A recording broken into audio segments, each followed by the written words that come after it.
بسم اللہ الرحمن الرحیم رب اشرح لی صدری ویسر لی امری واحلل عقدۃ من لسانی یفقہوا قولی واجعل لی وزیرا من اہلی۔ مشرکین کو 3 باتوں پر بہت تعجب تھا۔ دراصل یہی 3 باتیں مسلمانوں کو سب سے الگ کرتی ہیں: توحید، دوسری رسالت اور تیسری موت کے بعد دوبارہ اٹھایا جانا۔ تیسری بات موت کے بعد دوبارہ اٹھایا جانے کے بارے میں تعجب اور حیرت سے وہ کہتے جس کا ذکر اللہ رب العزت نے سورہ الشعراء میں یوں کیا: اَإِذَا مِتْنَا وَكُنَّا تُرَابًا وَعِظَامًا أَإِنَّا لَمَبْعُوثُونَ أَوْ آبَاؤُنَا الْأَوَّلُونَ۔ بھلا جب ہم مر کر مٹی اور ہڈیاں ہو جائیں گے تو کیا ہمیں اٹھایا جائے گا؟ بھلا ہمارے پچھلے باپ دادا بھی زندہ کیے جائیں گے؟ اس طرح اور دیگر بہت سی آیات سے ہمیں پتہ چلتا ہے کہ وہ موت کے بعد اٹھائے جانے کے سخت انکاری تھے۔ کسی شاعر نے عربی میں یہ بھی کہا: کیا موت آئے گی پھر اٹھائے جائیں گے، پھر حشر ہوگا؟ اے عمر، یہ تو خرافات ہے۔ اللہ نے ان باتوں کا جواب جگہ جگہ مثالوں کے ذریعے دیا، جس کا خلاصہ یہ ہے کہ ظالم اپنے ظلم کی یہاں سزا پائے بغیر بچ جاتا ہے، مظلوم کئی دفعہ اپنا حق وصول نہیں کر پاتا۔ اس طرح انسانوں کے ساتھ بھلائی کرنے والے بہت سے بندوں کو ان کے احسان کا بدلہ نہیں ملتا، بلکہ بعض دفعہ برائی سے ملتا ہے، اور برا کرنے والے، چوری اور زنا کرنے والے آسانی سے بچ کر سزا پائے بغیر مر جاتے ہیں۔ تو اگر موت کے بعد کوئی یوم حساب نہ ہو جس میں ہر ظالم کو اس کے ظلم کا اور ہر مظلوم کو اس کے درد کی جزا اور سزا ملے، احسان کرنے، نیکی کرنے والے کو انعام اور بد کردار، جھوٹے، چور کو اس کے کیے کی بقدر سزا۔ بعض دفعہ ہم دیکھتے ہیں کہ کچھ لوگوں کی غلطیاں اتنی سنگین ہوتی ہیں کہ ایک بار کی سزا انصاف کا احساس نہیں دلاتی۔ تو عدل و انصاف کا تقاضا یہ ہے کہ جس اللہ نے اس دنیا کو بنایا، انسانوں کی تخلیق کی، اچھے اور برے کی خبر دینے والے رسولوں کا انتظام کیا، وہ ایک ایسی گھڑی، ایسی ساعت، ایسا دن ضرور رکھتا جس دن انصاف کے ترازو پر ہر ایک کو تولا جائے، اور منصف وہ ہو جس کے لیے ہر انسان برابر ہو، وہ نہ کسی کا رشتہ دار ہو اور نہ کوئی اس کا رشتہ دار، اس لیے اس کے لیے ہر انسان اہم ہو اور اس پر بیتے ہر لمحے، خواہ وہ اچھے ہوں یا برے۔ لہٰذا رب کی طرف سے جواب آیا: ام حسب الذین اجترحوا السیئات ان نجعلہم کالذین آمنوا وعملوا الصالحات سواء محیاہم ومماتہم ساء ما یحکمون۔ جن لوگوں نے برائیاں کما رکھی ہیں، کیا وہ سمجھتے ہیں کہ ہم انہیں ایمان لانے والوں اور نیک اعمال کرنے والوں جیسا ٹھہرائیں گے کہ ان سب کا جینا اور مرنا یکساں ہوگا؟ برا فیصلہ ہے جو یہ لوگ کر رہے ہیں۔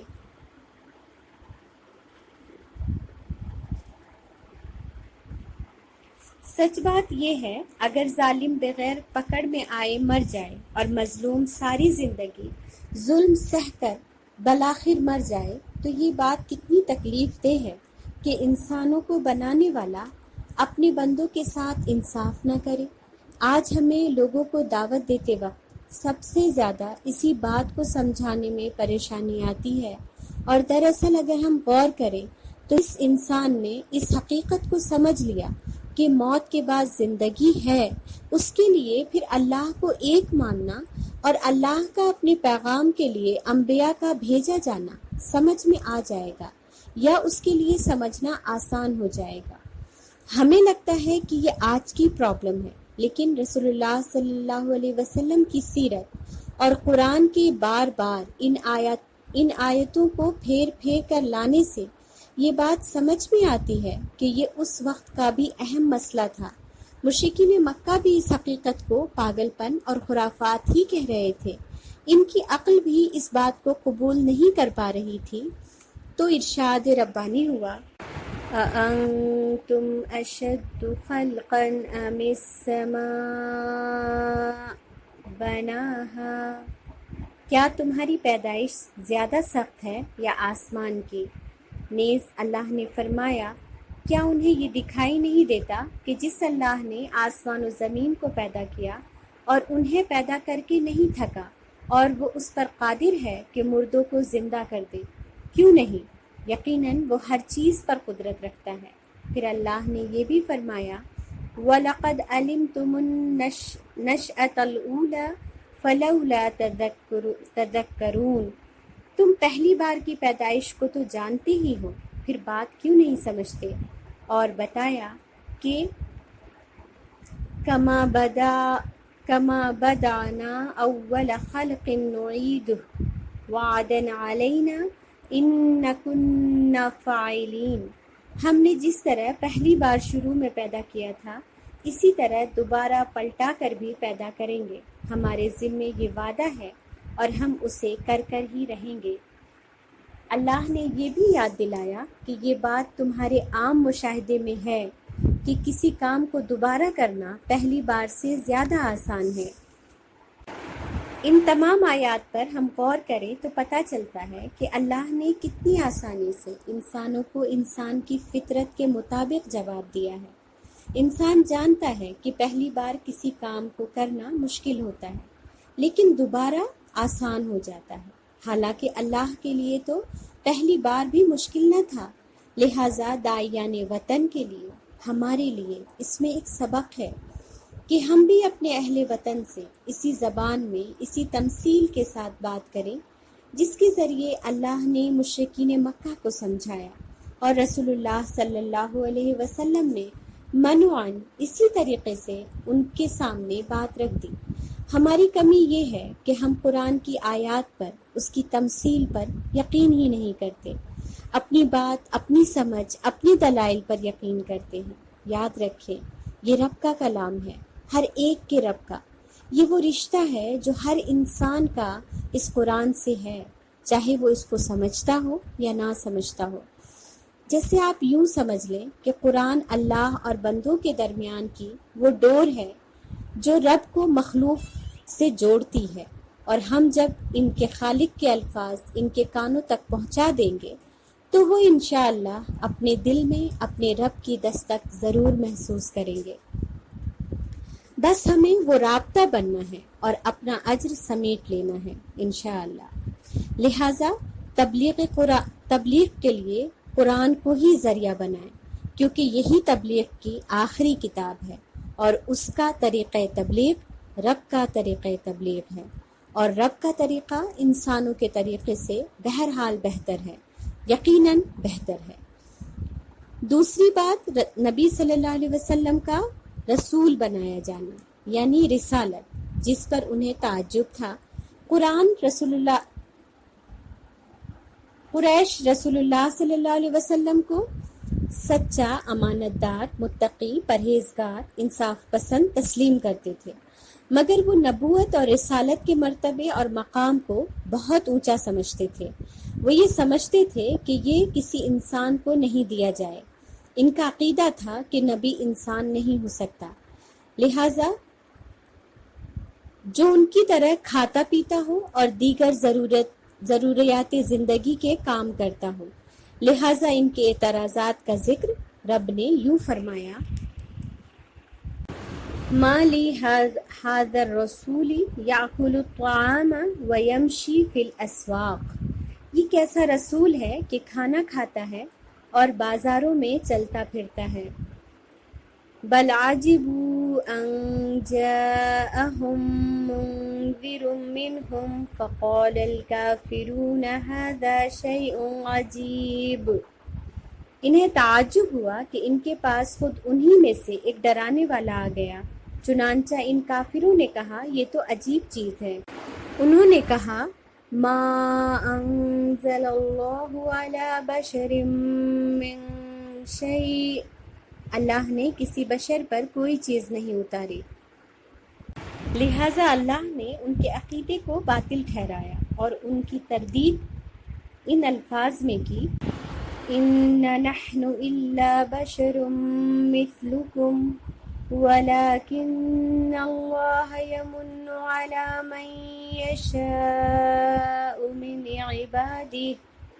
جی ہاں، ہم بھی تمہارے جیسے بشر ہی ہیں، لیکن اللہ اپنے بندوں میں سے جس پر چاہتا ہے احسان کر دیتا ہے۔ مطلب یہ کہ جتنے انبیاء اور رسول گزرے وہ سب بشر تھے۔ بشر کے بجائے اگر فرشتے کو رسول بنایا جاتا تو رسالت کا مقصد پورا نہ ہوتا، کیونکہ فرشتے اللہ کی فرما بردار مخلوق ہیں اور ان کی ضروریات انسانوں کی طرح نہیں ہیں۔